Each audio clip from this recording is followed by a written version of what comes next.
नमस्कार विद्यार्थियों, आज हम फ्रांस के संविधान की विशेषताओं के बारे में चर्चा करेंगे। पंचम गणतंत्र के अनुसार 1958 में निर्मित संविधान की जो प्रमुख विशेषताएं हैं उन पर हम चर्चा कर लेते हैं।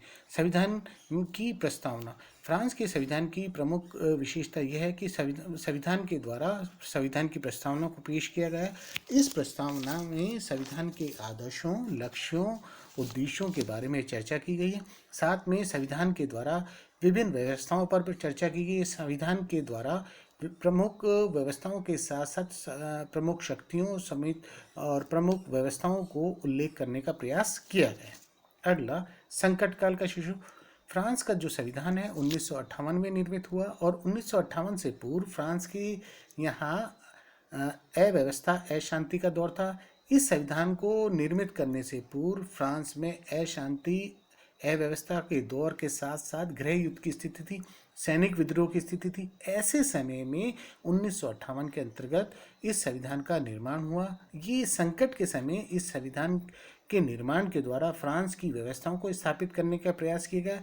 ये एक नई व्यवस्था थी जिससे फ्रांस ने अपने आप को न केवल स्थापित करने का प्रयास किया और फ्रांस की राजनीतिक व्यवस्थाओं को नए रूप से पेश करने का प्रयास किया गया। अगला, निर्मित संविधान। फ्रांस का जो संविधान है इसका निर्माण किया गया है। एक 39 सदस्यीय परामर्शदात्री मंडल के द्वारा इस संविधान को निर्मित किया गया है। डी गॉल मंत्रिमंडल के द्वारा 1958 में एक परामर्शदात्री मंडल के द्वारा इस संविधान को निर्मित किया गया। अगला, लिखित संविधान। फ्रांस का जो संविधान है प्राय भारत, अमेरिका आदि अन्य देशों के को ध्यान में रखते हुए यह संविधान भी लिखित संविधान है। फ्रांस के संविधान को लिखित संविधान का दर्जा प्राप्त है। यहाँ इस संविधान में 95 धाराएं हैं और 15 अध्यायों में इस संविधान को विभक्त किया गया है। फ्रांस का संविधान जो नया संविधान है, पंचम गणतंत्री संविधान है, ये पूर्व संविधान से संक्षिप्त संविधान है, थोड़ा छोटा संविधान है, लेकिन सभी व्यवस्थाओं को राज्य की प्रमुख व्यवस्थाओं को इस संविधान में उल्लेखित करने का प्रयास किया गया। अगला, कठोर संविधान। फ्रांस में जो संविधान है वो कठोर संविधान की श्रेणी में आता है। कठोर संविधान वह संविधान है जो जहां संविधान संशोधन आसानी से सरलता के साथ नहीं किया जा सके। अतः फ्रांस का जो संविधान है कठोर संविधान संशोधन की श्रेणी में आता है। इस संविधान में संशोधन की जो पद्धति है वो 2 रूपों से व्यक्त की गई है। एक, राष्ट्रपति के द्वारा संविधान संशोधन विधेयक पेश किया जा सकता है और दोनों सदनों में प्रस्ताव पारित किया जा सकता है।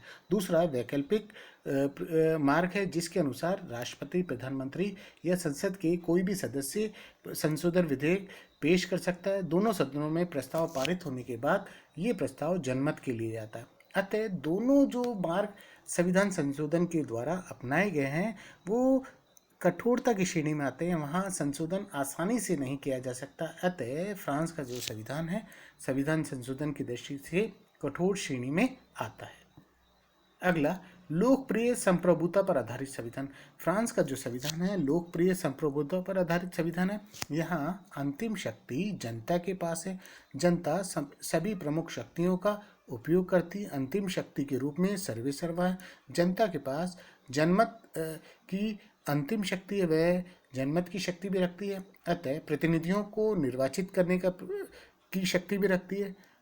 फ्रांस की जनता संप्रभुता के तौर पर अंतिम शक्ति रखते हुए फ्रांस की व्यवस्थाओं को स्थापित करने का प्रयास करती है। अतः फ्रांस के जिस संविधान को लोकप्रिय संप्रभुता पर आधारित संविधान कहा जाता है।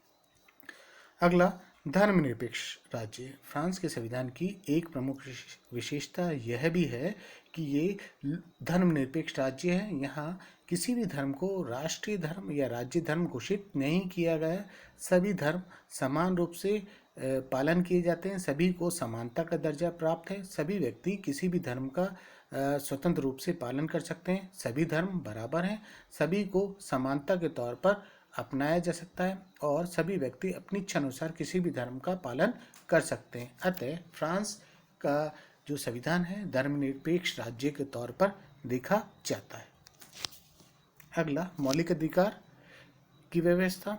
फ्रांस के संविधान की एक प्रमुख विशेषता यह भी है कि यहाँ मौलिक अधिकारों को प्रमुख रूप से अपनाया गया है। फ्रांस में 1789 में जो क्रांति हुई, उस क्रांति में मौलिक अधिकारों को विशेष रूप से उल्लेखित किया गया है। उन्हीं आदर्शों लक्ष्यों को ध्यान में रखते हुए फ्रांस के इस संविधान में मौलिक अधिकारों की विशेष तौर पर व्यवस्था की गई है और इन मौलिक अधिकारों के द्वारा सभी व्यक्ति अपने व्यक्तित्व का विकास करते हैं। यहाँ स्त्री व पुरुष दोनों को समान रूप से कार्य करने और अधिकार प्राप्त करने का अवसर प्राप्त है। यहाँ दोनों स्त्री व पुरुष दोनों को ही समानता का दर्जा प्राप्त है। सभी व्यक्ति अपने अधिकारों का उपयोग करके अपने व्यक्तित्व का विकास कर सकते हैं। अतः मौलिक अधिकार यहाँ इस संविधान की प्रमुख विशेषता है। संसदात्मक और अध्यक्षात्मक व्यवस्था। फ्रांस के इस संविधान में संसदात्मक व अध्यक्षात्मक व्यवस्थाओं के समन्वय का जो रूप दिखाई देता है, यहाँ संसदात्मक व्यवस्था भी दिखाई देती है और अध्यक्षात्मक व्यवस्था भी दिखाई देती है। संसदात्मक और अध्यक्षात्मक व्यवस्था के प्रमुख रूपों को अपनाकर समन्वय स्थापित करने का प्रयास किया गया है। यहाँ इस संविधान में मंत्रिपरिषद व संसद दोनों के बीच में समन्वय स्थापित किया गया है। संसद की कार्रवाई में मंत्री लोग भाग ले सकते हैं। साथ में संसद के प्रति मंत्रिपरिषद उत्तरदायी है। इसके अलावा अध्यक्षात्मक तौर पर यदि हम देखें तो राष्ट्रपति का चुनाव जनता के द्वारा किया जाता है और राष्ट्रपति को विभिन्न शक्तियां व अधिकार प्राप्त हैं, जिसके कारण वह अध्यक्षात्मक व्यवस्था के तौर पर दिखाई देता है। अतः फ्रांस में संसदात्मक और अध्यक्षात्मक व्यवस्था का समन्वय दिखाई देता है और ये इस संविधान की प्रमुख विशेषता के तौर पर दिखाई देती है। अधिकार संपन्न राष्ट्रपति। फ्रांस के संविधान में, इस नए संविधान में राष्ट्रपति को प्रमुख अधिकार व शक्तियां प्रदान की गई। इससे पूर्व जो संविधान है चतुर्थ गणतंत्री संविधान, जिसमें फ्रांस के राष्ट्रपति को इतनी शक्तियां प्राप्त नहीं थी, लेकिन इस संविधान के द्वारा फ्रांस के संविधान में राष्ट्रपति को प्रधानमंत्री, मंत्रिपरिषद, सैनिक अध्यक्षों, विभिन्न प्रकार की नियुक्तियां, विभिन्न प्रकार की संधियां करने का अधिकार दिया गया। अब फ्रांस का जो राष्ट्रपति है वह विभिन्न शक्तियों का, विभिन्न अधिकारों का उपयोग करता है और अपने पद को अत्यंत महत्वपूर्ण व शक्तिशाली बनाता है। अगला, शक्ति विभाजन के सिद्धांत पर आधारित। फ्रांस में मॉन्टेस्क्यू के द्वारा शक्ति विभाजन सिद्धांत को प्रतिपादित किया और मॉन्टेस्क्यू के इस सिद्धांत को फ्रांस के संविधान में भी जगह दी गई है। सरकार की जो तीन अंग, कार्यपालिका, व्यवस्थापिका और न्यायपालिका, तीनों अपने अपने क्षेत्रों में स्वतंत्र रूप से, स्वतंत्र ढंग से कार्य करते हैं। कोई किसी के क्षेत्र में दखलंदाजी नहीं करता है।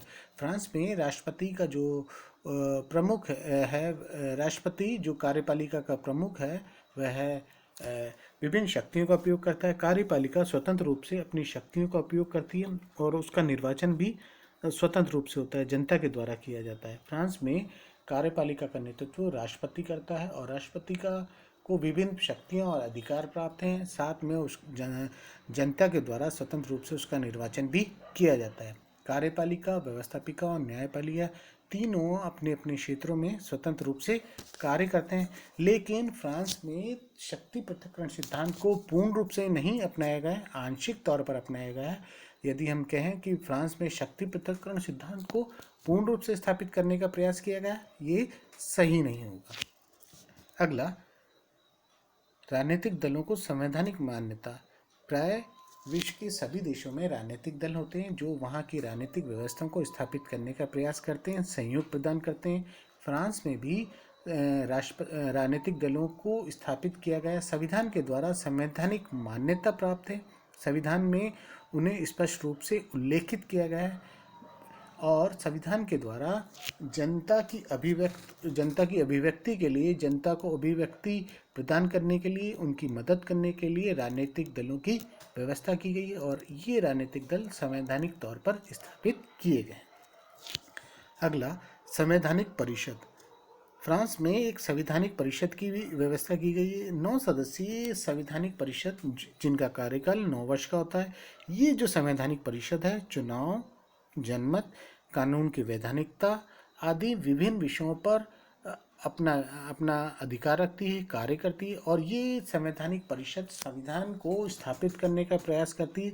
संविधान के दिशा निर्देशों को, संविधान के अधिकारों को व्यवस्थित करने के साथ साथ संविधान की व्यवस्थाओं के को के लक्ष्यों, उद्देश्यों, व्यवस्थाओं को पूर्ण रूप से स्थापित करने के साथ साथ उसके मार्गदर्शन के लिए भी कार्य करती है।